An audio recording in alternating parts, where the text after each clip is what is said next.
Hello friends, నమస్తే. ప్రభుత్వం కీలక నిర్ణయం. ఈ నెల 10 తర్వాత వారి బ్యాంక్ ఖాతాల్లోకి డబ్బులు. అయితే ఉపాధి హామీ కూలీలకు కేంద్ర ప్రభుత్వం శుభవార్త చెప్పింది. జాతీయ గ్రామీణ ఉపాధి హామీ పథకం స్థానంలో విబీజీ రామ్జీ పథకం అమల్లోకి వచ్చిన విషయం తెలిసిందే. అయితే ఉపాధి హామీ పథకం కింద ఏపీ వ్యాప్తంగా జూన్ నెలలో 14 లక్షల నుంచి 20 లక్షల మంది పనులు చేసినట్లు సమాచారం. అయితే ఆ పథకం స్థానంలో విబీజీ రామ్జీ పథకం అమల్లోకి రావడంతో జూన్ నెలకు సంబంధించిన వేతనాలపై కొందరిలో ఆందోళన నెలకొంది. ఈ క్రమంలో వారికి ప్రభుత్వం శుభవార్త చెప్పింది. ఈ నెల 10వ తేదీ తర్వాత ఆ నిధులు సంబంధిత కూలీల ఖాతాల్లోకి విడుదల చేయడం జరుగుతుందని అధికారులు తెలిపారు. మరోవైపు ఏపీకి కేంద్ర ప్రభుత్వం భారీగా నిధులు విడుదల చేసింది.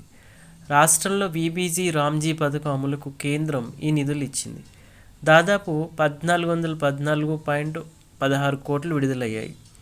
ఉత్తరప్రదేశ్ రాష్ట్రం తర్వాత ఆంధ్రప్రదేశ్ రాష్ట్రంకి అధిక నిధులు ఇవ్వడం విశేషం. ఏపీలో శ్రామికుల వేతనాల చెల్లింపునకు ఏడాది జూలై, ఆగస్టు, సెప్టెంబర్కు తొలి విడతగా ఈ నిధులను కేంద్రం విడుదల చేసింది. ఈ నిధులను డీబీటీ విధానంలో నేరుగా శ్రామికుల బ్యాంక్ ఖాతాలో జమ చేసేందుకు వినియోగించున్నారు. కేంద్రం విడుదల చేసిన నిధులు ఎస్సీ వర్గాలకు 241.54 కోట్లు, ఎస్టీలకు 78.21 కోట్లు, ఇతర వర్గాలకు 1094 కోట్లు కేటాయించారు. కేంద్రం విడుదల చేసిన 1414.16 కోట్లతో పాటు ఏపీ వాటా కింద మరో 565.66 కోట్లు అంటే 40% నిధులు కలిపి శ్రామికులకు చెల్లిస్తారు.